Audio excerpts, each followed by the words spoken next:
Here you go. Okay, so I did, the section I'm going to talk about is client attacks, and it's kind of like the other side to his server attacks. And so, yeah, the sections I'm going to go over: client attacks, social engineering basics, social engineering toolkit, and then my kind of final thoughts about the lessons in Hacker Academy and stuff. And so client attacks, to kind of define what we're talking about, compared to server attacks, like server attacks are traditionally seen as kind of like the main goal, or like the ultimate goal from like a security standpoint. Like everyone talks about defending your server or attacking the server, which it kind of makes sense. Like servers are where everything is. Servers kind of control everything. But like focusing all your security efforts on your servers can leave your clients vulnerable, and like if your clients are vulnerable, then your network is vulnerable. So yeah, what I just said. And so like, and then a big part of clients is like, that's where all your information is being created. Like you might have data on your servers, but they're using that data to create information. Like especially for a business, you know, like kind of like your business and your trade secrets, like your clients are the ones using that. It's not just like the numbers and stuff in your server being stored. And then above that, the clients have access to servers. So, you know, if you can impersonate a client or get access that the client has, then you can access your server without having to go try to break through all the crazy security. So that's another big plus from an attack point of view. And then, yeah, to add to that, you can be clients can be impersonated, which makes it easy to gain all that extra access. And so social engineering, this was kind of a big thing, and I don't know, it's becoming more and more a big part of security in general. And there's like this big Wikipedia definition, but it's basically just like tricking people, impersonating people, like using like just like social aspects like conversations and thoughts and emails and discussion, using that to get what you want. So this could really be a lot more effective than trying to like write malware or go to all these like technical exploits, because you know like you could spend all these hours and hours and days writing this program to do like a buffer overflow or whatever, or you could just like call someone and say, hey, I'm your boss, give me your password kind of thing, and you know like you have instantly that kind of access. And so yeah, the way they described it a lot in Hacker Academy is it's attacks against the human element, which is just another element of a network. So obviously you have to secure all elements of your network for your network to be secure, and this is just attacking another element. So yeah, they repeated this over and over, these three main skills of a social engineer. You have to be able to use your language artfully, you have to be aware of your target and their responses, and you have to be aware and control of the context. So like obviously language is the big one. You need to, like if you're talking to someone on the phone or you're writing an email or you have a PDF, you have to be able to use language the right way to make them believe what you're saying. So that's like the biggest thing you have to be aware of. And then being aware of your target, so like you have to know what you're dealing with and how they're responding in order to steer them in your direction and make them do what you want. And that one I always like kind of mixed up the second and third one, because they kind of go hand in hand. Like you have to be aware and in control of the context. So it's the same kind of thing. Like you have this end goal of what you want. So like again, for the example, like if you're calling a secretary saying, hey, I'm the boss, I need access, give me your password, I forgot mine. You have to like be aware of how they're going to respond, and you have to steer them, because like that's possible to do, but if you just say, hey, I'm your boss, give me the password, like they're not going to do it. So if you have control of these three things, you can actually like manipulate people to get what you want, which sounds terrible to say, but. And then here's this really cool example I saw. It was in the news.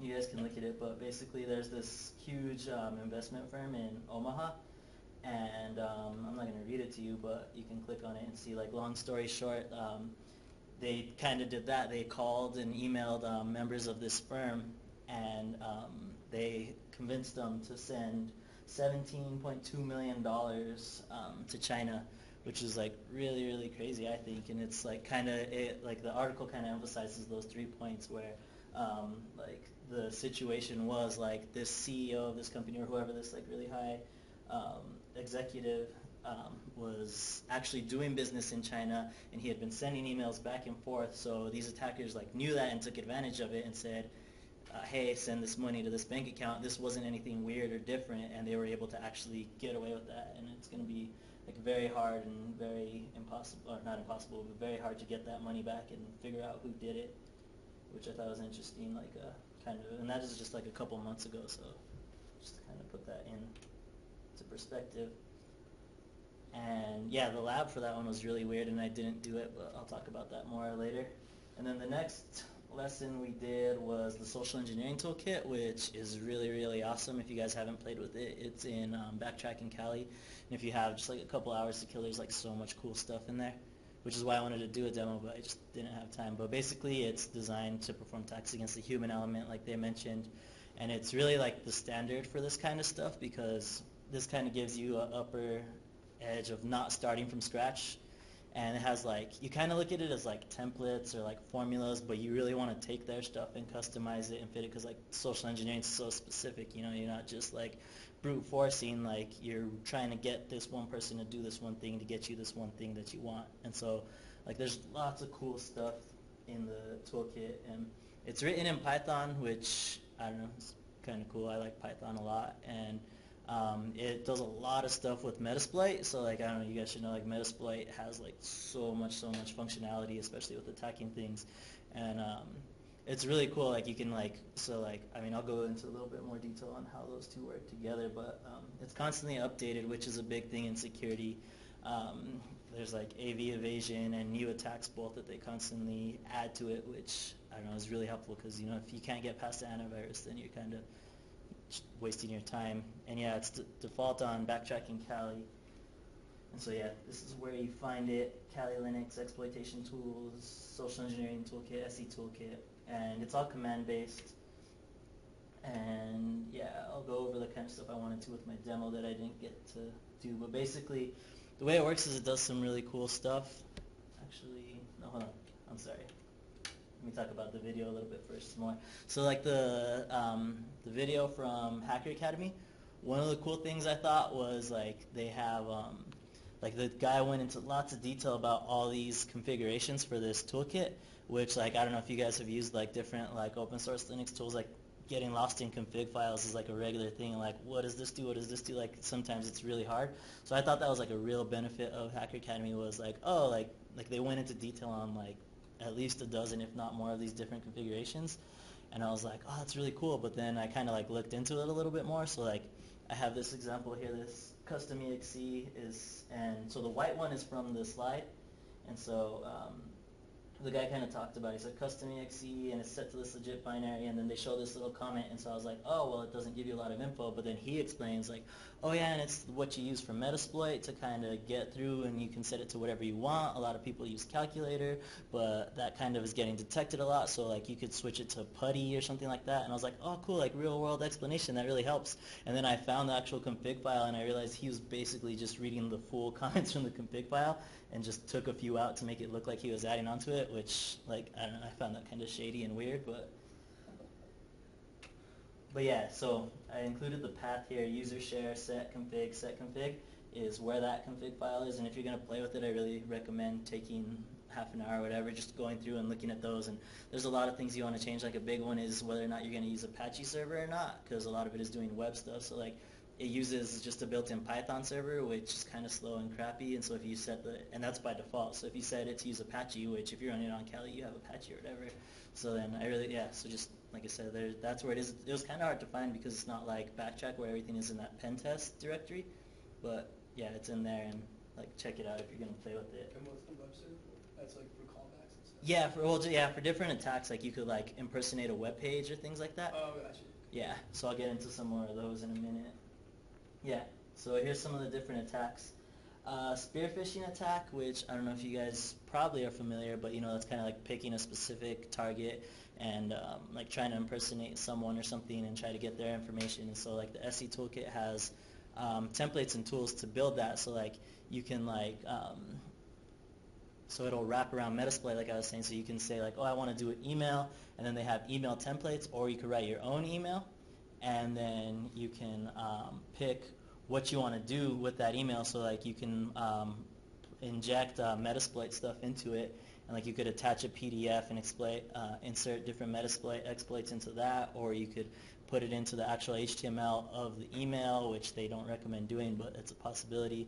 And there's like all these different options, and you can just like go through and pick this different stuff, and then it'll send it. If you have a mail server, it'll use the SMTP to send it, or it works with Gmail, so if you just have a Gmail account, you can put your info into that. And then, so I thought that was really cool.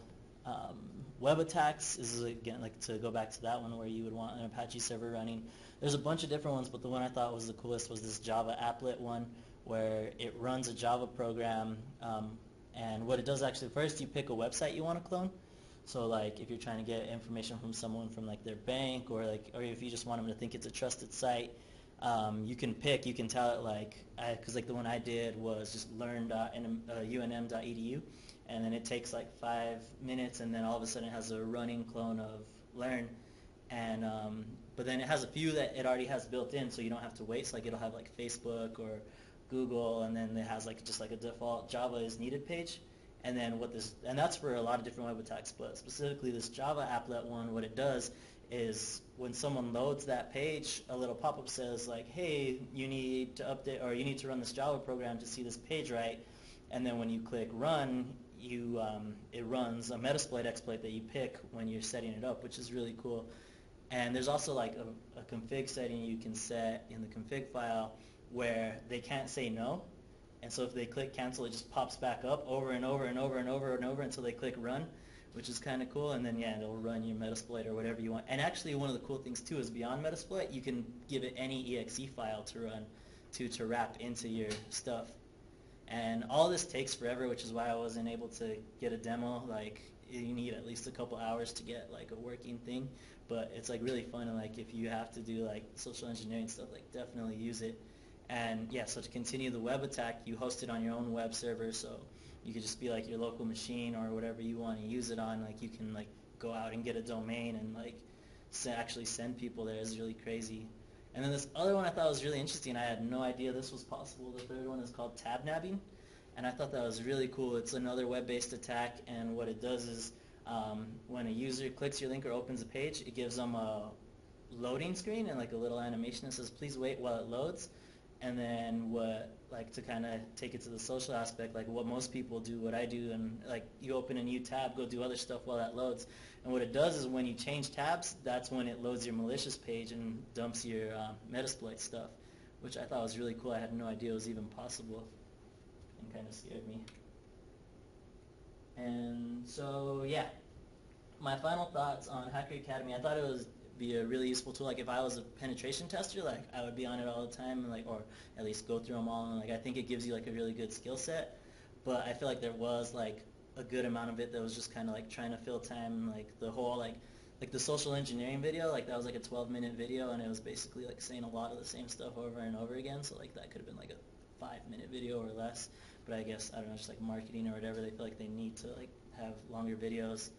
And then, yeah, the labs, like I said, the social engineering lab, like I was just like, I'm not going to do this because of the lab. It wasn't anything like on a machine or anything. It said, find a company, pick a C-level executive, and use social engineering to figure out their home phone number. I was like, I'm not doing that. Like, yeah, exactly. And so, like, but some of the, like the SE Toolkit lab was really cool, and like some of the others outside of this lesson I thought were really cool. And then, yeah, and then the other thing, it kind of like goes back to how I felt like it was like kind of like a lot of based on like money and subscriptions and stuff, was like everything's in videos and they don't provide a lot of written material, and once your subscription's over you can't access the videos. So I was like if it was written material, I feel like I would have learned it like just the way I learned. I would have learned a lot more and had reference and stuff, but then at the same time, like for them, if they have written material, I'll copy paste it, whatever, so it makes sense. But overall it was pretty cool. And like I said, if I was a penetration tester, especially if that was my job, I could see it getting a lot of good use. So, questions? On the toolkit, can that work if they don't have admin privileges? So you mean like to exploit on someone, or? When they like click accept, when it tells them you need to run Java, they're like, okay, run. I guess it depends on what you're running. I'm not sure, because there's like, they have like a default list of like 20 different Metasploit exploits you can insert into it. Okay. and I don't think I'm not sure. I honestly don't know. Well, a lot of those exploits are for privilege escalation. Yeah, that's true. Alright, there you go. Yeah, and you set your payload too, so you can tell it to give you like a interpreter shell or like a full root shell or whatever you want. So. Okay. So can you put in like a list of emails? Or do you Yeah, you can give it an email list. You could give it one email address. Can you give it a domain or not? I'm not sure yet. I didn't try. I wonder if you could do like *@domain could work. I'm not sure, but you could just give it for sure a full list. Cool. Like you could give it like a file with the list.